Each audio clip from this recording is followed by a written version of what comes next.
जो पार्टी ये कहती हो कि दुनिया की सबसे बड़ी पार्टी है, अध्यक्ष महोदय वो अपना राष्ट्रीय अध्यक्ष नहीं चुन पाए अभी तक।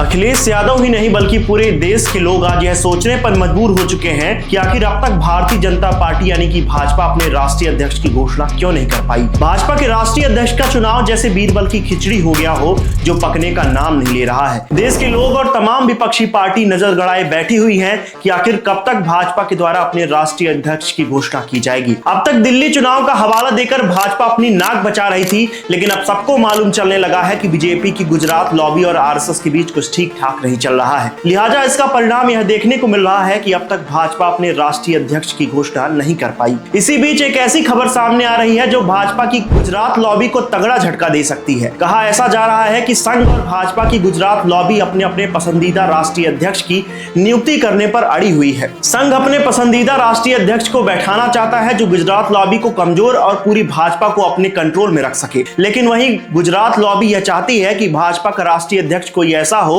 जो उनके इशारे पर चले, अर्थात मोदी शाह के हाथ की कठपुतली बनकर रहे। लेकिन कुछ मीडिया रिपोर्ट्स ऐसा दावा कर रही हैं कि संघ ने मोदी से उनका इस्तीफा तक मांग लिया है। मीडिया रिपोर्ट्स कह रही हैं कि संघ ने शर्त रखी है कि या तो नरेंद्र मोदी इस्तीफा दे दें या फिर उनके पसंद का राष्ट्रीय अध्यक्ष बनने दें।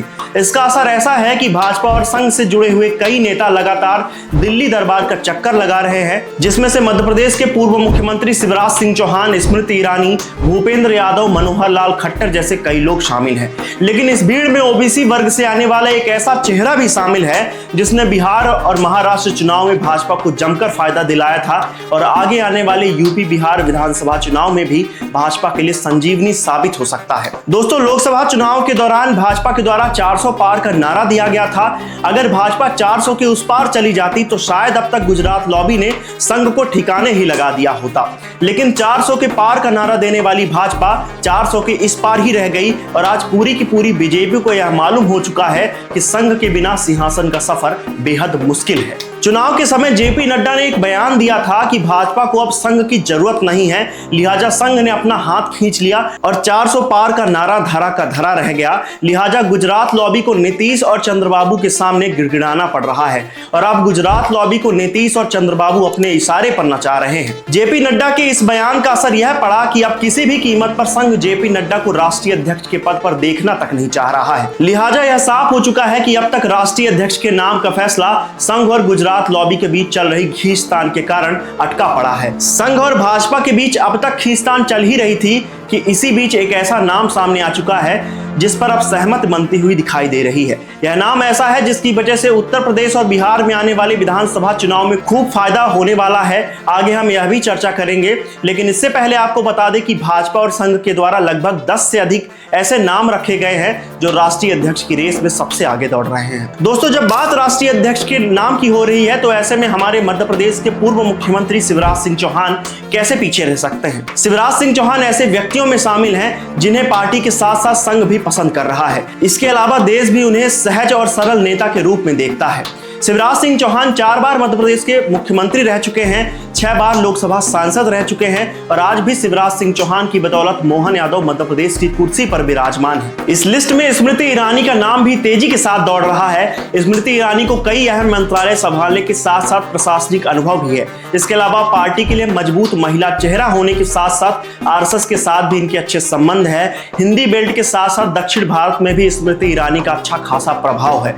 दोस्तों, वैसे तो इस लिस्ट में काफी नाम है, लेकिन इस लिस्ट में कई ऐसे नाम हैं जिनकी चर्चा खूब हो रही है। इसमें से सुनील बंसल, धर्मेंद्र प्रधान, रघुवर दास, डी पुरंदेश्वरी, तमिली साई सौंदर्य राजन जैसे लोग शामिल हैं। लेकिन इस लिस्ट में मनोहर लाल खट्टर भी शामिल हैं जो हरियाणा के मुख्यमंत्री रह चुके हैं। कहा ऐसा जा रहा है कि गुजरात लॉबी यानी कि मोदी शाह के द्वारा मनोहर लाल खट्टर को राष्ट्रीय अध्यक्ष बनाने का प्रस्ताव रखा गया है। ऐसा इसलिए ताकि पूरी बीजेपी गुजरात लॉबी के कंट्रोल में रह सके, लेकिन मनोहर लाल खट्टर के नाम पर कोई सहमति बनती हुई नहीं दिखाई दे रही है। दोस्तों, इस लिस्ट में सबसे प्रबल नाम एक ऐसे व्यक्ति का है जिसके नेतृत्व में भाजपा ने बिहार और महाराष्ट्र के चुनाव में कमाल कर दिखाया था। दोस्तों, यह नाम भूपेंद्र यादव का है, जो वैसे तो राजस्थान के अलवर से लोकसभा के सदस्य हैं, लेकिन राष्ट्रीय अध्यक्ष के लिए उनका नाम सभी चुनौतियों पर खरा उतर रहा है।